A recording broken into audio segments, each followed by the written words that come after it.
People think the worst thing a man can do is hit you. But sometimes it is the way they make you feel invisible. Like your pain is too loud. Your existence is too inconvenient. Now here he was, sleeping under my roof again.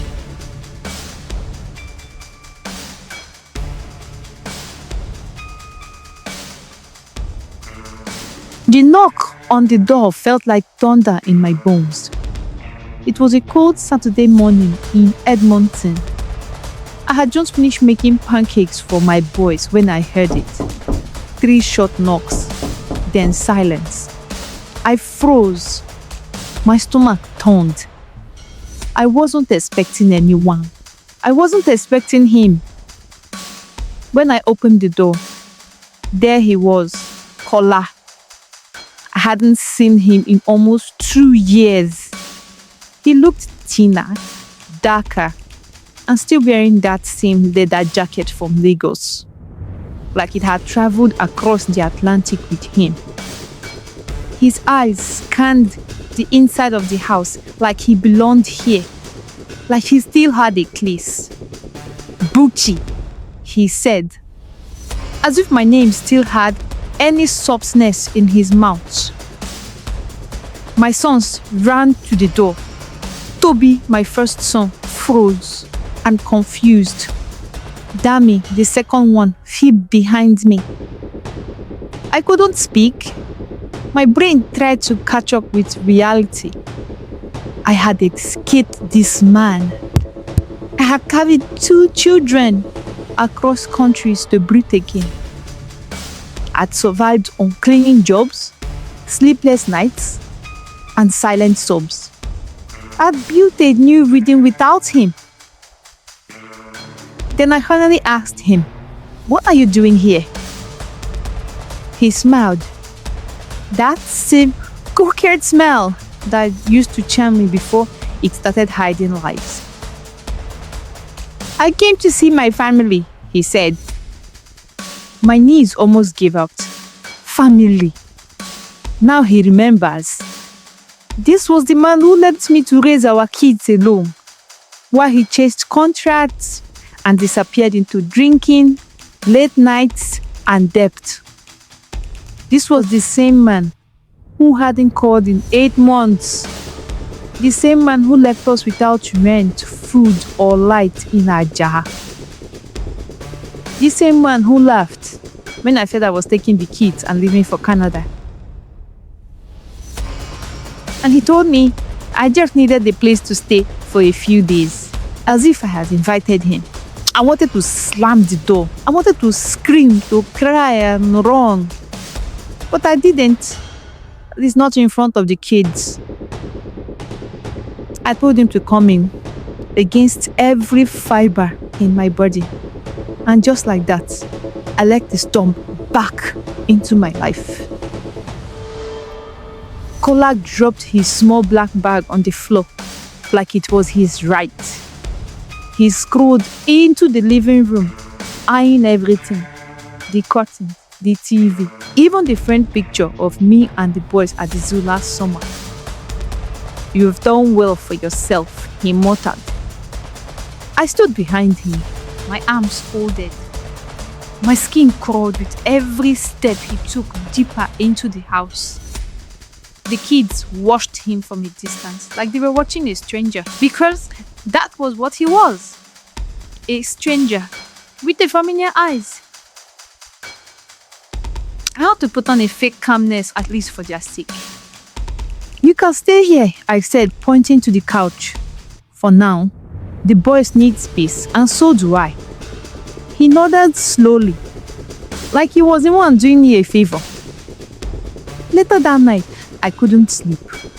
I lay in bed with one ear open, every small sound from the living room in fridge.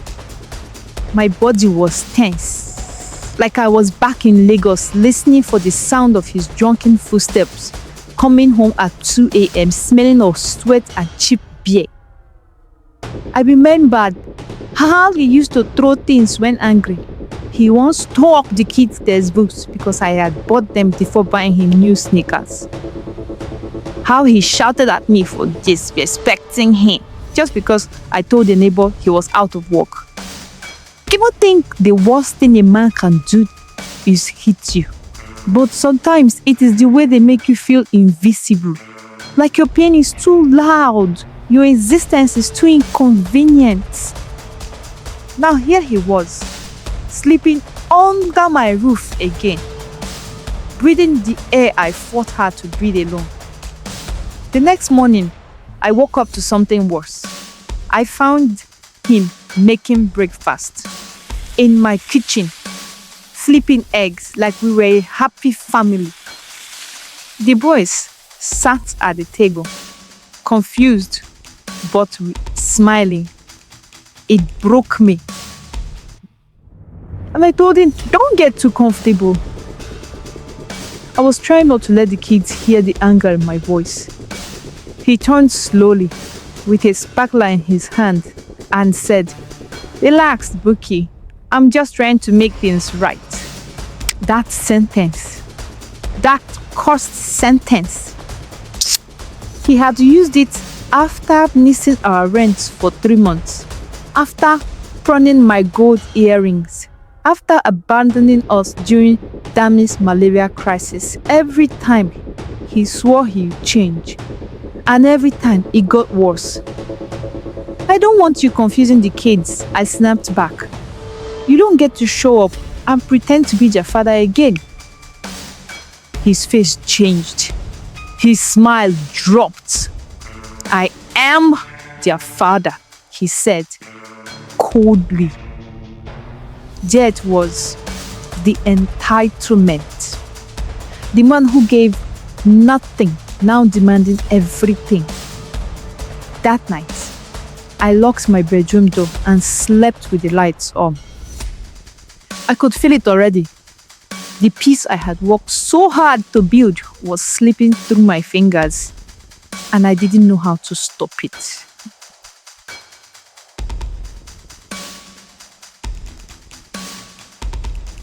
I had just returned from a long shift at the care home. My feet were burning, my back aching, and all I wanted was to shower, hug my boys, and sleep. But as soon as I opened the mailbox, my heart sank. It was a brown envelope from Immigration, Refugees and Citizenship Canada. My palms went cold. I tore it open with shaking hands. The first line hit me like a truck. Your file has been flagged for additional investigation regarding sponsorship fraud and spousal abandonment claims. Ha! I sat on the stairs outside the apartment block, reading it over and over. My hand trembled. I couldn't breathe properly.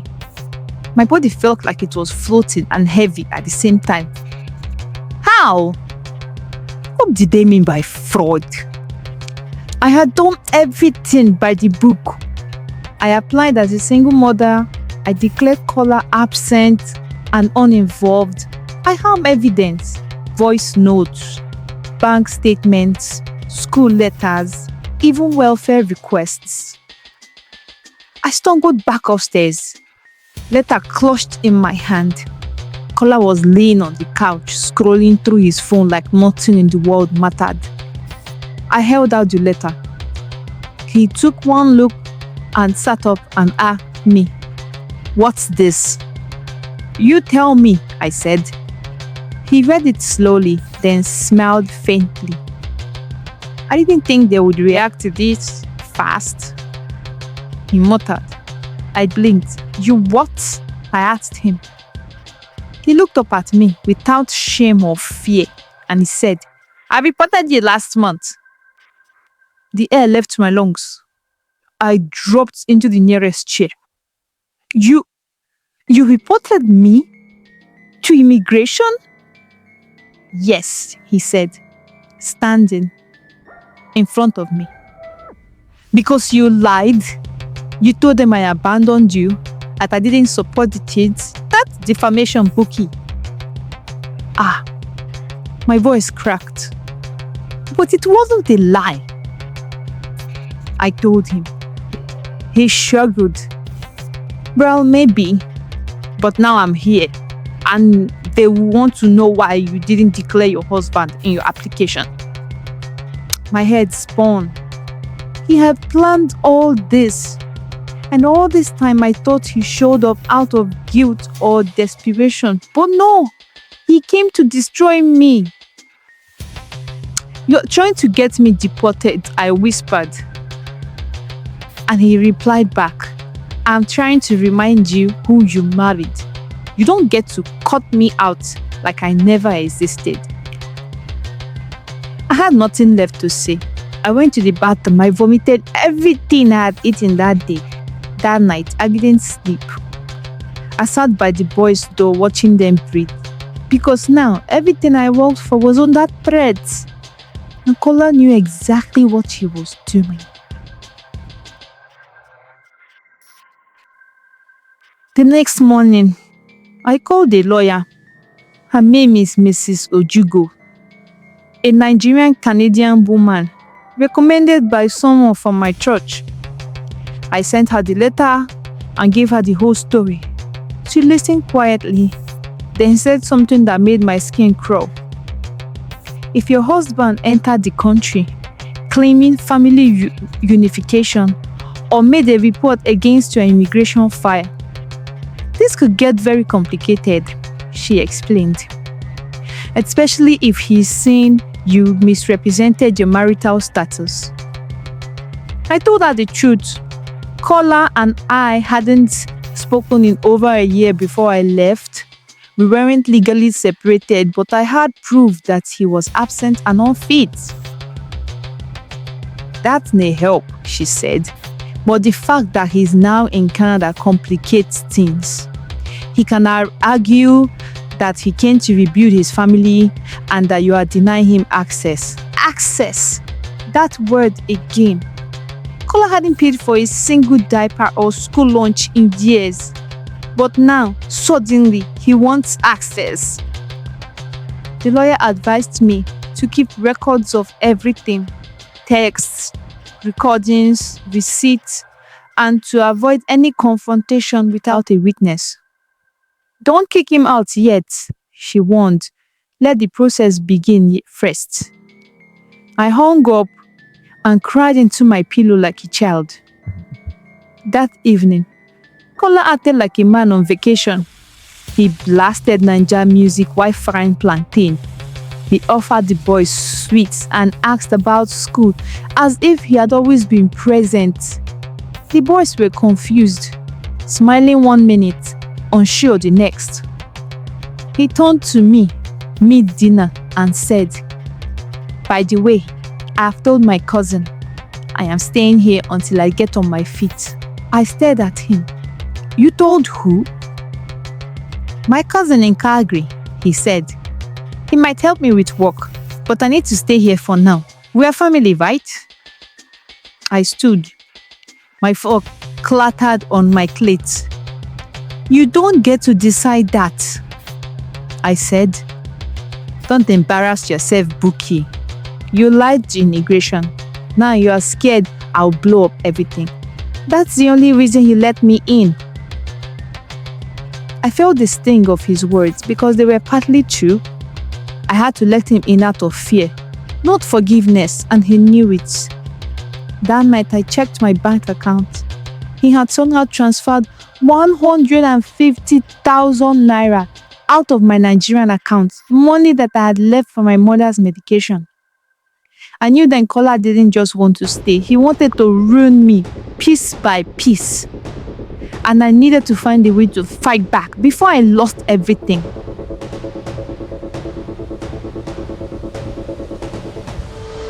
I never thought I'd feel this much betrayal from family. But Chioma, my own cousin, she was supposed to be my ally, someone I could trust. Instead, she was the one feeding Kola information, helping him plan how to take everything from me. You may be wondering how I have a cousin with an Igbo name, right? Well, my mom is Igbo, my dad is Yoruba. Same thing applies to Kola, but in his case, his dad is Igbo and his mom is Yoruba. Hence, Kola's surname is Eke. This is one of the things Kola and I had in common and brought us close. Anyways, back to what I was saying. I pondered calling Chioma and confronting her on the phone and asked her why she was helping him. But I can already guess what her response would be. Chioma doesn't care about loyalty. One time I confronted her for not being loyal. She laughed softly and said to me, "Loyalty. In this world, loyalty is for fools." I closed my eyes, breathing heavy. It was like a knife twisting inside me. That same evening, Kola showed up late, smelling of alcohol. "You look worn out," he said to me, eyeing my tired face. I didn't answer. He grabbed a chair and sat close. "Listen, I know you think I'm a bad man, but I'm trying for us." "For us," I scoffed. "You left us alone. You missed birthdays, school plays. You didn't send money. You let us drown." His eyes softened. "I made mistakes, I won't lie. But I'm here now." I looked at him.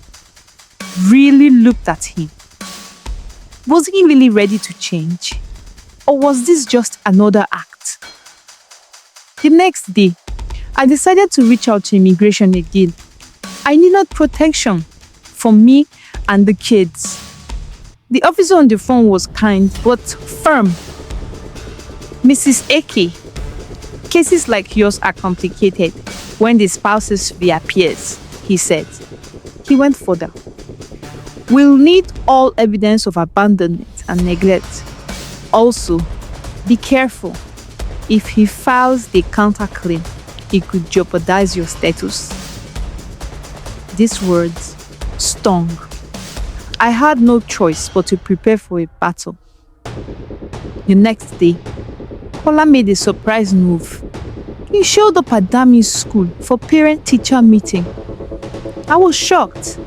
The teachers greeted him warmly, commenting on how he seemed different. The boys looked confused but, happy to see him. I wanted to warn them, but I held back. Maybe he was trying, or maybe he was just playing his best game yet. Days later, I caught him talking to a social worker. "I want custody," he said. "I want to be part of my children's life." I clenched my jaw. Was this real or another trick? The tension was suffocating. I felt like I was walking on a wire, every step a risk. And then one evening, I found a hidden message in his phone from Chioma. "Everything is set. Tomorrow is the court date, no turning back." I swallowed hard. The fight was no longer just about money or pride. It was about my children. And I knew then I had to be stronger than ever.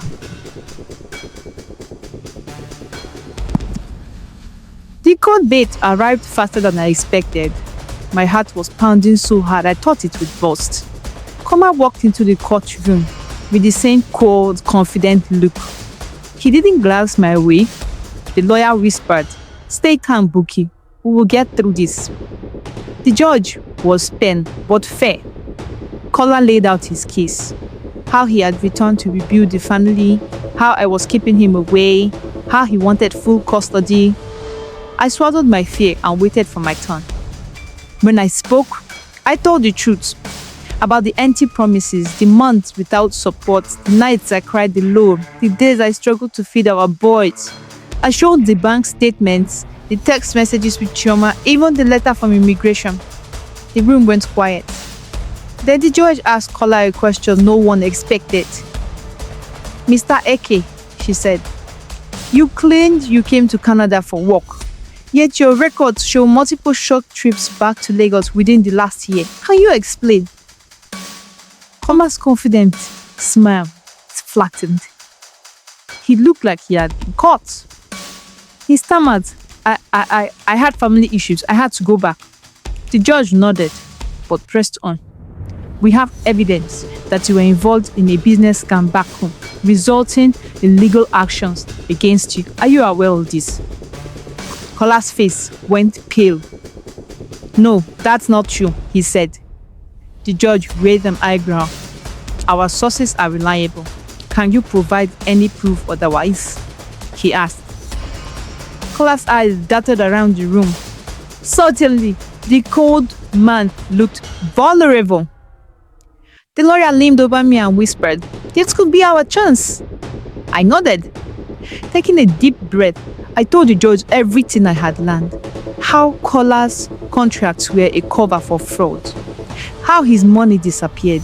How he was using this court fight as a way to escape his past. The courtroom was silent. Kola looked shocked. Then the biggest shock came. The judge asked Kola if he had any witnesses. He hesitated. Then slowly he pulled out his phone and dialed. After a few rings, guess who appeared on the screen via video call? Chioma, my cousin. She looked nervous but defiant. The judge allowed her to speak. Chioma mentioned how Kola had worked hard and alone in Nigeria to care for the kids and lied that I fled with the kid due to subtle marital issue. She went on saying I had always used the kids as a weapon against Kola. I listened. I was stunned. But then, Chioma said something that stopped my breath. I only agreed to help Kola because he promised me a stake in family property once he gets custody. Yeah? That confession shattered everything.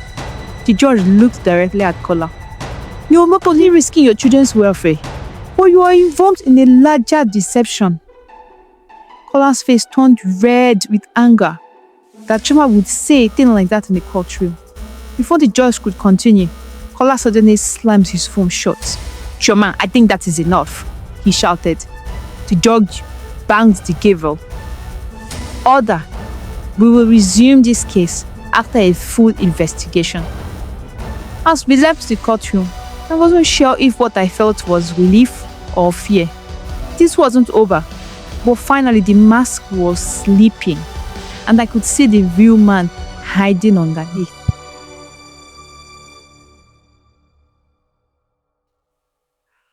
The following day, after the court session, I thought I could breathe, but the fight wasn't over. The lawyer called me with news. "Bukky, we have been digging deeper. Kola and Chioma are not acting alone. There is someone else in Nigeria helping him. Ayo." My heart sank. Ayo is Kola's friend. Ayo was the one who witnessed what I had gone through in my marriage with Kola and helped me sometimes with financial support. My only offense was that I did not tell him about my plan to travel to Canada.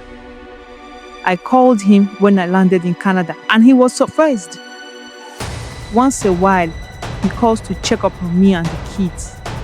I never gave him so much information about our lives. "Do we have proof?" I asked my lawyer. Mrs. Ojugo explained, "We can't subpoena anyone in Nigeria directly, but we can use digital evidence like messages, emails, phone records. They are admissible if verified." That gave me hope. Then the lawyer told me about a friend of hers, a Nigerian immigration consultant who agreed to help us from Lagos. She tracked Ayo's online activity and found troubling connections. Ayo had been messaging Kola regularly, sharing details about my life in Canada. The consultant even uncovered screenshots where Ayo encouraged Kola to challenge my immigration status and seek custody, promising to handle things in Nigeria. I felt sick. The betrayal was deeper than I thought. The next step was tricky. We had to present this evidence carefully. Canadian courts are strict about privacy and admissibility. Mrs. Ojigo explained, "We will submit affidavits from the consultant and digital experts to prove the messages are authentic." While we prepared for the case, Kolan's behavior became more erratic. He tried to charm the boys, promising gifts and outings, but his eyes always flickered with something darker when he had thought I wasn't watching. One evening, I got an anonymous email with attachments. More messages between Kola and Ayo and Chioma. This time, they discussed plans how to delay court proceedings and intimidate witnesses. I showed everything to Mrs. Ojugo. "This is crucial," she said. "We will also inform the court about attempts to interfere with justice." The court scheduled another hearing, this time focused on evidence tampering and Kola's attempts to mislead the judge. On the day of the hearing, I sat trembling in the courtroom. Kola looked defeated, but he tried to hide it. Mrs. Ojigo presented the affidavits, the emails, the expert reports. She showed the judge how Kola, Ayo, and Chioma coordinated from different countries to disrupt my life. The judge listened carefully, then said, "Such actions, if proven, demonstrate a pattern of manipulation harmful to the children's best interest." For the first time, I felt the scales of justice tipping. The judge warned Kola that further interference could result in sanctions, including loss of custody rights. As the session ended, Kola's face twisted with anger, but I didn't care. I looked at my boys, safe and unaware of how much was happening behind the scenes. For the first time, I believed we might win. Because no matter how far the shadows stretch, let's find a way in.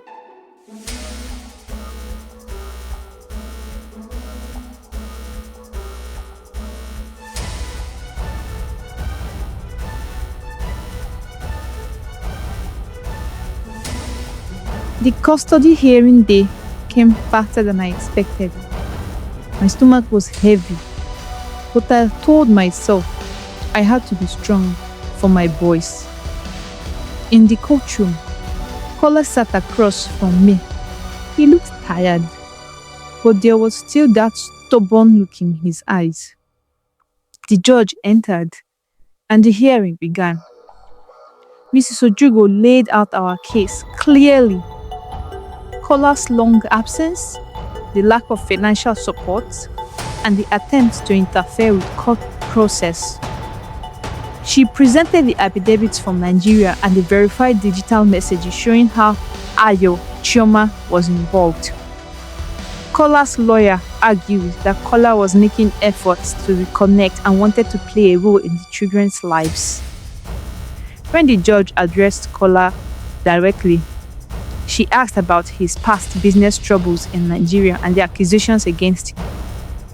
Kola stumbled through his answers but insisted he was working on rebuilding his life. Then the judge turned to me. "Mrs. Eke, how have your children been impacted by their father's absence?" I answered honestly, "They have been confused and unsettled. They don't always know what to expect from him. I have been the one providing for them emotionally and financially."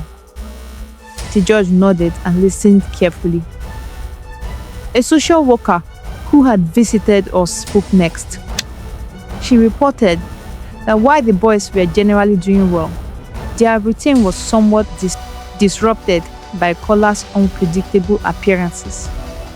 The children seemed confused, like Mrs. Eke mentioned, but then I also noticed that there is a quick ease in tension when they start talking and playing with their father.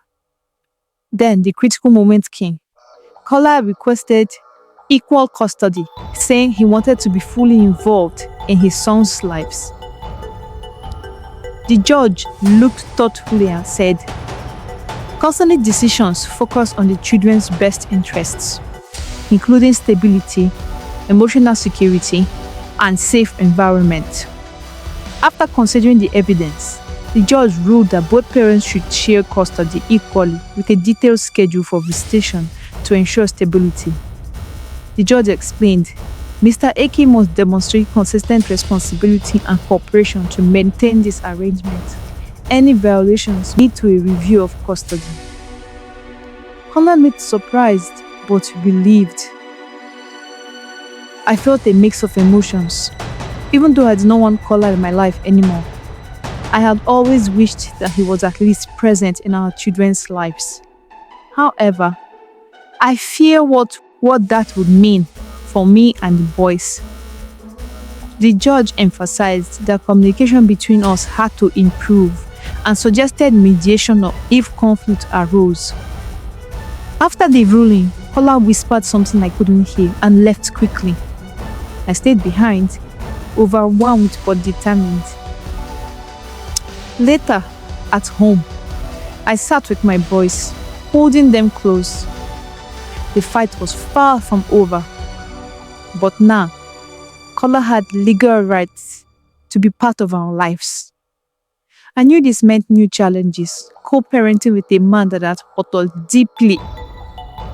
But I also knew I had to face it head on, because protecting my children meant finding a way to live with this new reality, no matter how hard. But what if Kola pulls one of his stunts again? What would I do next? Where do I run to? Am I going to keep running and feel how I'm young? This is not the life I planned for myself or for my kids. I have to do something.